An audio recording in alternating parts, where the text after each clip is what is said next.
बिस्मिल्लाहिर्रहमानिर्रहीम। Dear student, 10th physics second chapter.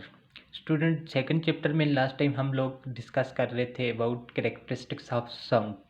Student, हमने last time भी कहा था कि हम डेली लाइफ में बहुत सारी आवाज़ें सुनते हैं। यानी फॉर एग्जांपल हम एक म्यूज़िकल आवाज़ सुनते हैं। बहुत सारी म्यूज़िकल आवाज़ हो सकती हैं, उनमें भी मुख्तलिफ़ किस्म की हैं। फॉर एग्जांपल पियानो की हमारे पास डिफरेंट साउंड आती है। इसी तरह से बांसुरी की हम फ्लूट की आवाज़ सुनते हैं, उसकी कुछ और हमारे पास टोन होती है। इस तरह से बहुत सारी, इस तरह से ऊंची आवाज़ सुनते हैं, मध्यम आवाज़, फैंट साउंड सुनते हैं, लाउड साउंड सुनते हैं। हम श्रिल साउंड और ग्रेव साउंड को हमने कहा सुनते हैं। तो इन तमाम साउंड की जो हमारे कान में पहुंचती हैं, इनके दरमियान हम क्या कर सकते हैं, फ़र्क कर सकते हैं। यानी एक साउंड को दूसरे साउंड से हम क्या कर सकते हैं, डिफ्रेंशिएट कर सकते हैं, उनके दरमियान फ़र्क कर सकते हैं, उनको अलग से पहचान सकते हैं। ये हम कैसे पहचानते थे, ये हमने कहा कि हम साउंड्स की कैरेक्टरिस्टिक्स को डिस्कस करते हैं। हमने कहा था कि बहुत सारी साउंड्स के दरमियान जब हम डिफ्रेंशिएट कर सकते हैं तो हमारे पास साउंड्स की कुछ ऐसी प्रॉपर्टीज़ हैं, कुछ ऐसी खुसूसियात हैं जिसकी बेस पे, जिसकी बिना पे हम क्या कर सकते हैं, दो साउंड्स के दरमियान क्या कर सकते हैं, डिफरेंस कर सकते हैं, उनको पहचान सकते हैं, उनके डिफ्रेंशिएट कर सकते हैं। साउंड्स की वो कैरेक्टरिस्टिक्स हमारे पास बेसिकली हमने कहा था कि तीन तरह की हैं। एक का हमने कहा था कि लाउडनेस है, एक हमने कहा पिच, और एक क्वालिटी, और लास्ट में हमने इंटेंसिटी की भी बात की थी।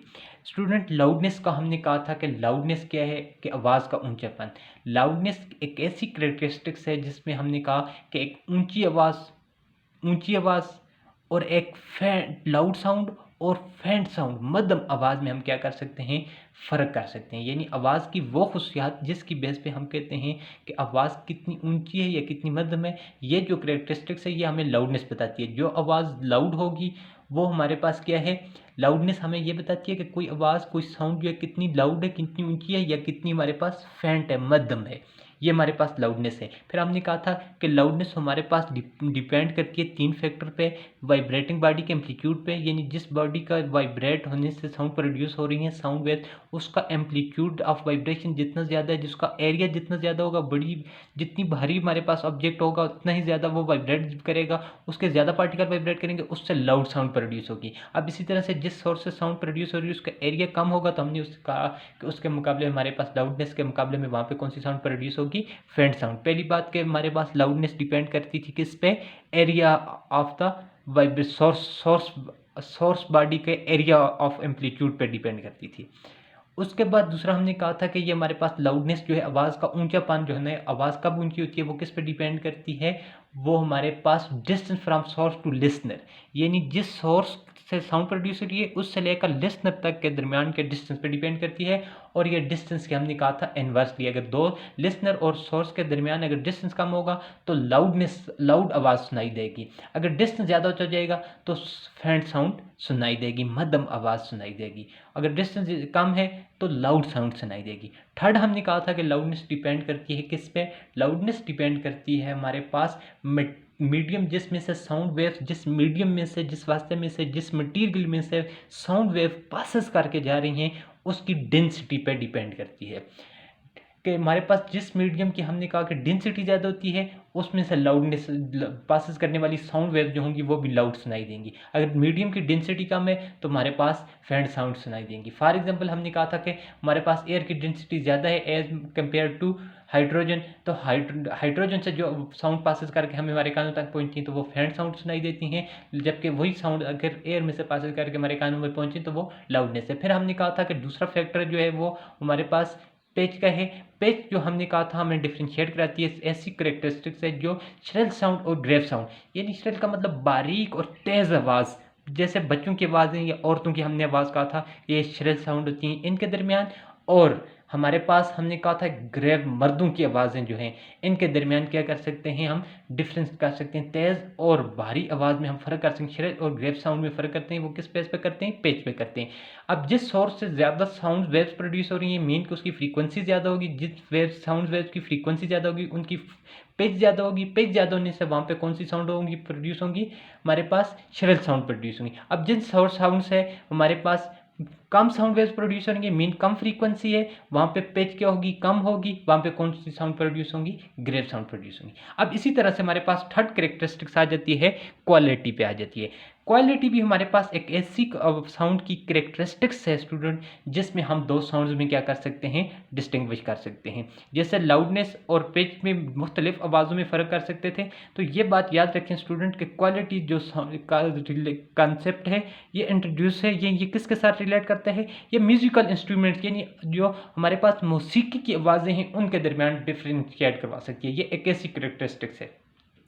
अब इसकी हम डिफिनीशन में कहते हैं the characteristics of sound by which we can distinguish between two sounds, यानी साउंड्स की ऐसी खुसूसियात, ऐसी करेक्टरिस्टिक्स जिसकी वजह से वी कैन डिस्टिंग्विश, हम फ़र्क कर सकते हैं, जिनके दरमियान हम डिफरेंस कर सकते हैं, डिफ्रेंशिएट कर सकते हैं बिटवीन टू साउंड, दो साउंड्स के दरमियान डिफरेंस कर सकते हैं। लेकिन वो साउंड कैसी हो, ऑफ सेम पिच, उनकी पिच भी सेम हो, एंड लाउडनेस, और उनकी लाउडनेस भी सेम हो, तो ऐसी आवाज़ की खसूसियात को हम क्या नाम देते हैं, क्वालिटी कहते हैं। फॉर एग्जांपल अगर दो साउंड्स हमारे कानों में पहुंच रही हैं स्टूडेंट, उनकी जैसे हमने कहा पहले बात की थी, लाउडनेस भी सेम हो, यानी उनका ऊंचापन जो है, ऊंचाई जो है साउंड्स की वो भी सेम हो, पिच भी उनकी सेम हो, फिर भी हम दो क्या है, दो आवाज़ के दरमियान फ़र्क कर सकते हैं। वो किस बेस पे करते हैं, साउंड्स की कौन सी क्वालिटी है, करेक्टरिस्टिक्स है, क्वालिटी पे। अब यानी अगर फॉर एग्जांपल हमारे पास दो साउंड्स हैं, उनकी लाउडनेस भी सेम है, उनकी पिच भी सेम है, यानी फॉर एग्जांपल दो बॉयज़ हैं, वो हमारे पास सेम चीख चीख कर जो आवाज़ें दे रहे हैं, दोनों ऊंची आवाज़ में चीख चीख कर आवाज़ें दे रहे हैं, उनकी जो लाउडनेस है वो भी सेम है, फिर पिच भी सेम है, यानी उनके साउंड बॉक्स से, वोकल कार्ड से जो साउंड वेव प्रोड्यूस हो रही हैं एक सेकंड में, उन दोनों की तादाद भी सेम है। फॉर एग्जांपल पिच भी सेम है, लाउडनेस भी सेम है, फिर भी हम दोनों स्टूडेंट्स की या दो बॉयज़ की आवाज़ में डिफरेंस कर सकते हैं। किस बेस पे करते हैं, ये साउंड्स की हमारे पास एक क्वालिटी है। फॉर एग्जांपल मेरे पास अगर साउंड्स हैं, ये एक साउंड्स है, ये एक बॉय है, एक फॉर एग्जांपल एक मेरे पास शख्स किससे साउंड वेव्स प्रोड्यूस हो रही हैं, इनकी लाउडनेस सेम होने का मतलब लाउडनेस डिपेंड करती है एम्पलीट्यूड से, यानी मीन पोजीशन से इनका मैक्सिमम वेव्स का, साउंड वेव्स का कितना है, ये मीन पोजीशन से, ये इनका एम्पलीट्यूड। दोनों वेव्स के केस में, दोनों जो बॉयज़ हमारे पास साउंड वेव प्रोड्यूस कर रहे थे, उनकी ये एम्पलीट्यूड भी सेम, एम्पलीट्यूड सेम होने का मतलब कि उनकी लाउडनेस क्या होगी, सेम होगी, लाउडनेस सेम है, लाउडनेस भी सेम है। और यहाँ पे भी साउंड वेव कितनी प्रोड्यूस हो रही थी हमारे पास, एक साउंड वेव यहाँ तक, और दूसरी में ये दूसरी साउंड वेव।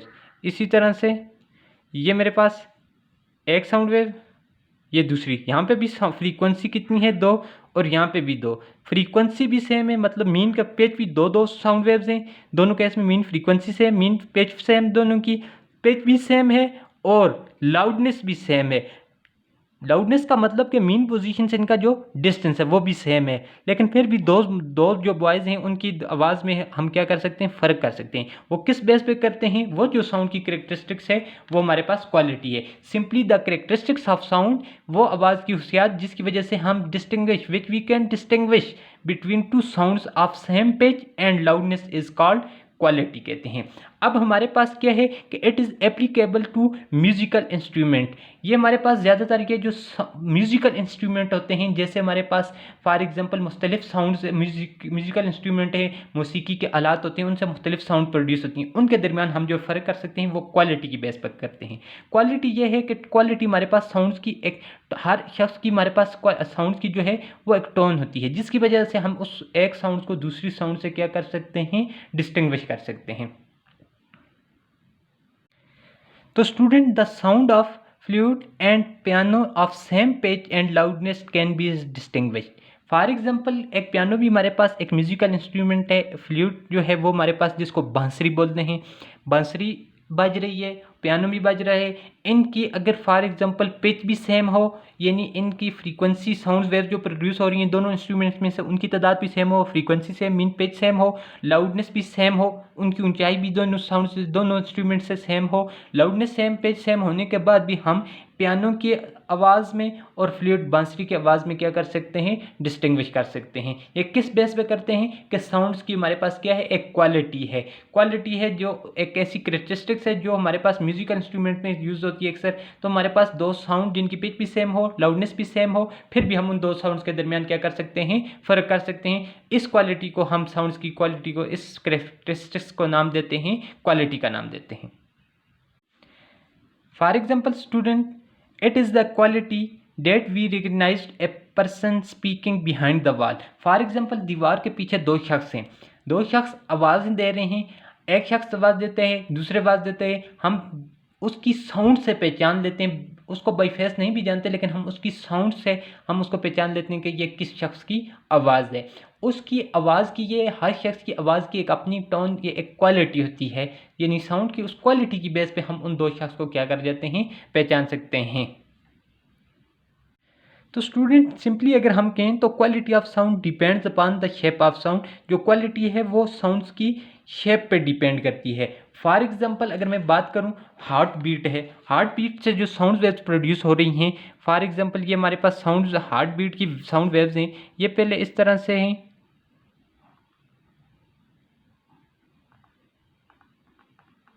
इस तरह से साउंड वेव्स हैं। एक शख्स की हार्ट बीट है, उसकी जो साउंड वेव्स हैं वो इस फॉर्म की हैं, इस शेप की, उनकी क्वालिटी ऐसी है। अब अगर फॉर एग्जांपल हार्ट बीट की जो साउंड वेव्स, एक शख्स सेहतमंद नहीं है, कुछ बीमार शख्स की अगर पेशेंट मरीज़ है, उसकी अगर हार्ट बीट को हम अगर चेक करें तो उसकी अगर इस तरह से शेप में आ जाए, इस तरह से साउंड वेव्स आ जाएं, उसके जो हार्ट बीट की जो साउंड वेव्स इस तरह से आ जाएं, तो हम कहेंगे कि इनकी जो क्वालिटी है वो ओरिजिनल क्वालिटी के साथ मैच नहीं करती, यानी उसकी साउंड वेव्स में क्या आ जाता है, डिफरेंस आ जाता है। ये ओरिजिनल जो क्वालिटी है साउंड की शेप की, उसके साथ मैच नहीं करता, तो हम कहते हैं कि ये मरीज़ जो है ये हमारे पास क्या है, सेहतमंद नहीं है। ये जो इसकी साउंड की, यानी वो हार्ट बीट की जो साउंड वेव्स हैं उनकी क्वालिटी ओरिजिनल क्वालिटी के साथ मैच नहीं करती, यानी हर साउंड वेव्स की एक अपनी क्वालिटी होती है। ये हार्ट बीट की अगर एक सेहतमंद इंसान है, उसकी हार्ट बीट की जो साउंड वेव्स उससे प्रोड्यूस हो रही हैं, उनकी ये एक ओरिजिनल क्वालिटी इस तरह से है। अगर किसी शख्स की इस तरह ओरिजिनल साउंड हार्ट बीट की क्वालिटी, साउंड वेव्स की क्वालिटी इस तरह से मैच ना करे, तो या वो हमारे पास सेहतमंद मरीज़ नहीं हो सकते। इसी तरह से साउंड वेव, सिंपली हम ये कह सकते हैं कि क्वालिटी हमारे पास हर साउंड वेव की एक अपनी क्वालिटी होती है, जिसकी वजह से उसकी टोन होती है, जिसकी वजह से वो साउंड दूसरी साउंड से क्या हो सकती है, हमारे पास डिफ्रेंशिएट हो सकती है। तो ये सिंपली क्वालिटी जो है ये हमारे पास डिपेंड करती है, किस पे डिपेंड करती है, साउंड्स की जो शेप पे डिपेंड करती है। तो स्टूडेंट नेक्स्ट टॉपिक हमारे साथ इससे रिलेटेड करेक्टरिस्टिक्स ऑफ साउंड से है साउंड इंटेंसिटी, यानी it is very very important topic है। अक्सर पेपर में, एग्जाम में साउंड इंटेंसिटी जो है लॉन्ग क्वेश्चन में आता है। तो हम आज इसको डिस्कस करते हैं, इसके पैरामीटर्स डिस्कस कर देंगे। पहले हम देख लेते हैं कि साउंड इंटेंसिटी क्या होता है, कि व्हाट इज़ साउंड इंटेंसिटी। अब कहते हैं, पहले डिफिनीशन में हम चलते हैं, कहते हैं the amount of energy transmitted per second through unit area placed perpendicular to direction of propagation of sound wave is called intensity of wave sound।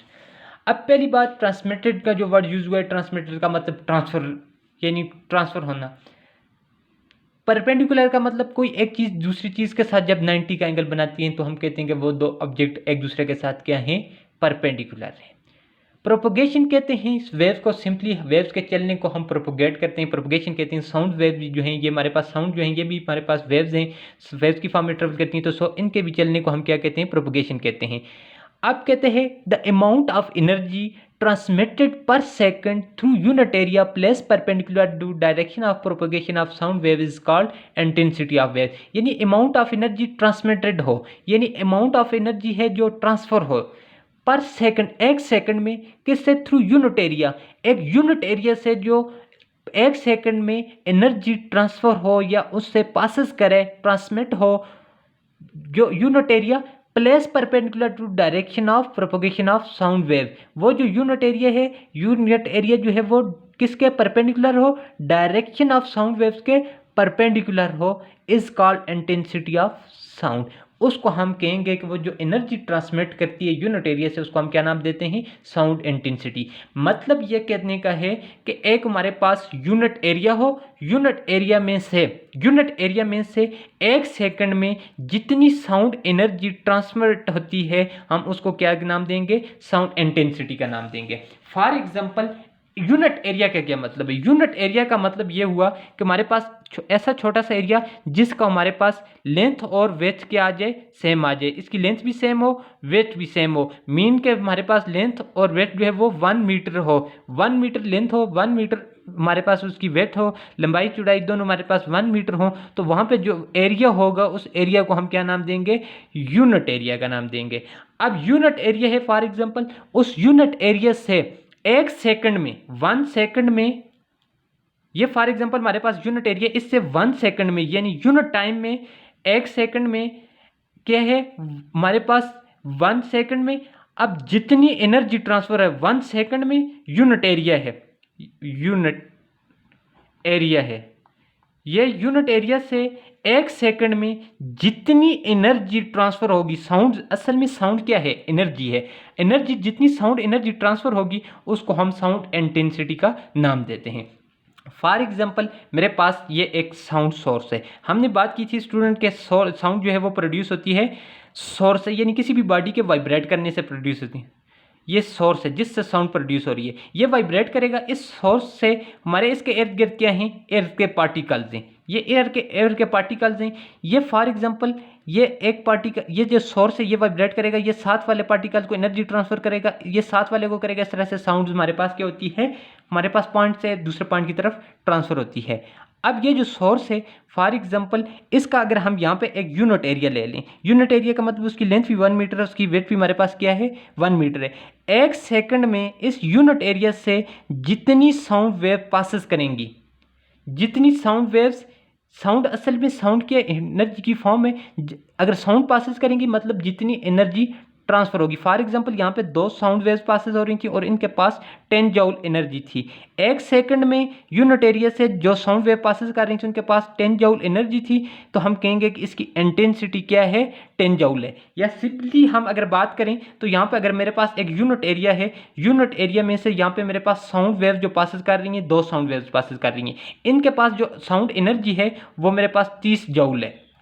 अब इसी तरह से एक और इसी केस में मेरे पास एक यूनिट एरिया है, उसकी भी लेंथ वेथ 1 मीटर है, वहाँ से जो साउंड वेव पासेस कर रही हैं यूनिट एरिया से 1 सेकंड में, वो मेरे पास हैं, उनके पास जो है एनर्जी है 20 जूल है। मैं कहूँगा कि जिसकी 20 जूल है, यूनिट एरिया तो दोनों के लिए सेम है, टाइम भी 1 सेकंड में पास होगी, टाइम भी सेम है, एरिया भी सेम है, 1 मीटर, इसका भी 1 मीटर है, यूनिट एरिया 1 मीटर आ जाता है इधर भी, लेकिन इधर से जो 2 वेव्स पासेस कर रही थी उनकी एनर्जी 30 जूल थी। मैं कहूँगा कि इस केस में क्या है, साउंड की एनर्जी ज़्यादा है, एनर्जी ज़्यादा होने से मैं कह सकता हूँ कि यहाँ से इंटेंसिटी ज़्यादा है। यानी सिंपली अगर मैं बात करें तो साउंड इंटेंसिटी का मतलब क्या हुआ कि एक कोई भी ऑब्जेक्ट यानी कोई भी यूनिट एरिया हो, ये जिसकी लेंथ भी 1 मीटर हो, वेथ भी 1 मीटर हो, उससे परपेंडिकुलर होने का मतलब ये है ना कि फॉर एग्जांपल ये यूनिट एरिया है, इसमें से पासेस कर रही हैं, ये साउंड वेव पासेस कर रही हैं।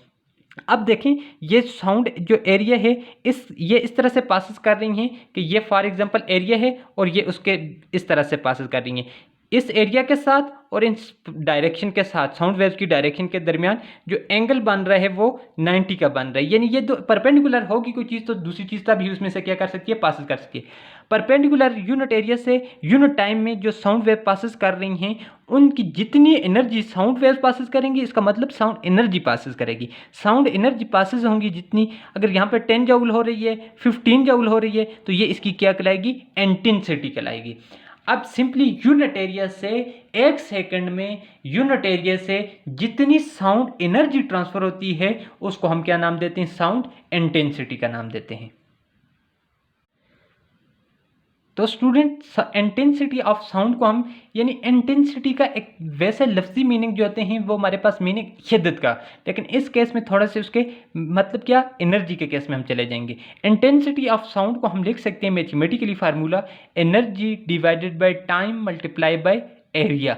यानी एक इंटेंसिटी ऑफ साउंड क्या हुई, एनर्जी पासिस करे साउंड एनर्जी, कौन सी एनर्जी, साउंड एनर्जी का मतलब sound energy, energy unit time में और यूनिट एरिया से जो पासेस करे इसको हम क्या नाम देंगे, इंटेंसिटी। तो energy divided by time multiply divided by area, that is called intensity of sound. इसको हम इस तरह से मैथमेटिकली रिप्रेजेंट कर सकते हैं। अब हम इंटेंसिटी को रिप्रेजेंट करते हैं, डेट इज आई। एनर्जी क्या है, ई, टाइम से टी, और एरिया आ जाएगा ए आ जाएगा। यानी ये हमारे पास मैथमेटिकली इक्वेशन 1 जो है ये साउंड इंटेंसिटी को रिप्रेजेंट करती है मैथमेटिकली फॉर्म में।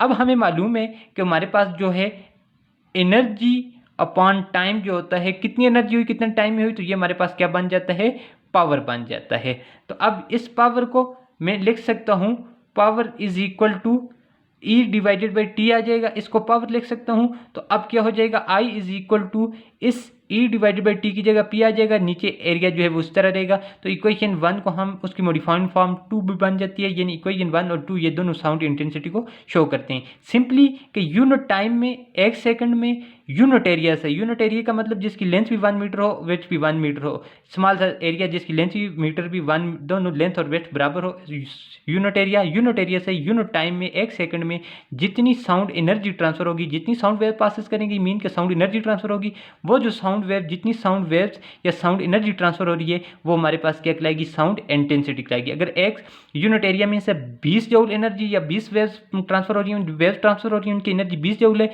दूसरे में 40 जूल हो रही है, दोनों का एरिया भी सेम है, टाइम भी सेम है, जिसमें 40 जूल हो रही है हम कहेंगे कि उसकी क्या ज़्यादा है, इंटेंसिटी ज़्यादा है। तो ये अब एनर्जी के लिए, साउंड इंटेंसिटी के लिए दूसरा रिलेशन बन जाएगा, I is equal to P divided by A. अब मैं इससे रिप्रेजेंट कर सकता हूँ, अनदर हमारे पास इसकी डिफिनीशन बनती है साउंड की, कि amount of power per unit time, unit area में जितनी पावर ट्रांसमिट होती है उसको हम क्या नाम देते हैं, साउंड इंटेंसिटी का नाम देते हैं। अब स्टूडेंट, अब हमारे पास नेक्स्ट इसका आ जाता है कि एसआई सिस्टम में इसके यूनिट क्या है, यूनिट ऑफ साउंड इंटेंसिटी, जो आई को हम इसने रिप्रेजेंट किया। अब पावर डिवाइडेड बाय एरिया भी हमारे पास क्या है, इंटेंसिटी के रिलेशन है।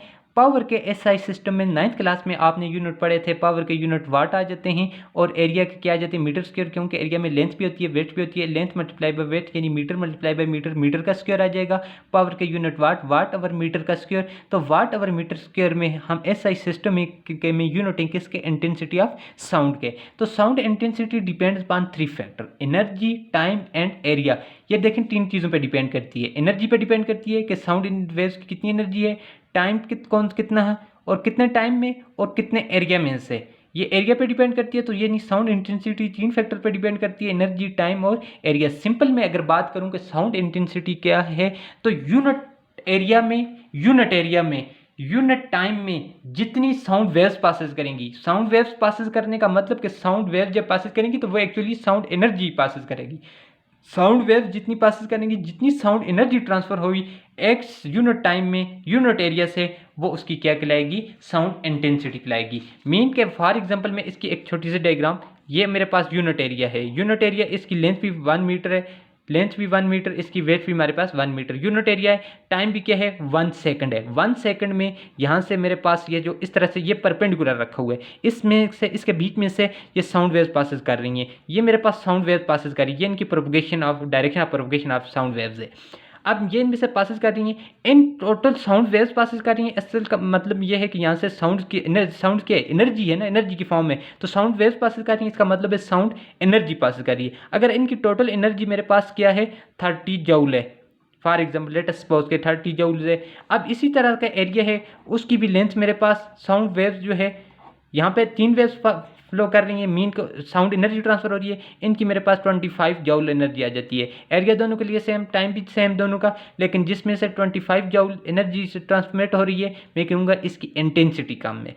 अब इंटेंसिटी, जिन साउंड वेव की इंटेंसिटी कम है, इसका मतलब कि उनकी लाउडनेस भी कम होती है, और जिन साउंड वेव की एनर्जी ज़्यादा होती है, इंटेंसिटी ज़्यादा होती है, मेन एनर्जी ज़्यादा होती है, तो उनकी इंटेंसिटी मतलब मेन को उनकी लाउडनेस भी क्या होती है, ज़्यादा होती है। तो स्टूडेंट इसका हम आगे कल साउंड इंटेंसिटी का नेक्स्ट लेक्चर में हम साउंड इंटेंसिटी का लाउडनेस के साथ रिलेशन ड्राइव करेंगे और इंटेंसिटी लेवल ड्राइव करेंगे। और ये मैं आपको हाईली रिकमेंड करूँगा कि ये साउंड इंटेंसिटी वाला टॉपिक आपने राइट भी करना है, आपका होमवर्क है, और इसको रीड भी करना है, और इसको ये तमाम जो चीज़ें हैं ये आपने राइट करनी है। इट इज़ एग्ज़ाम के लिए ये बहुत बहुत इंपॉर्टेंट लॉन्ग क्वेश्चन है।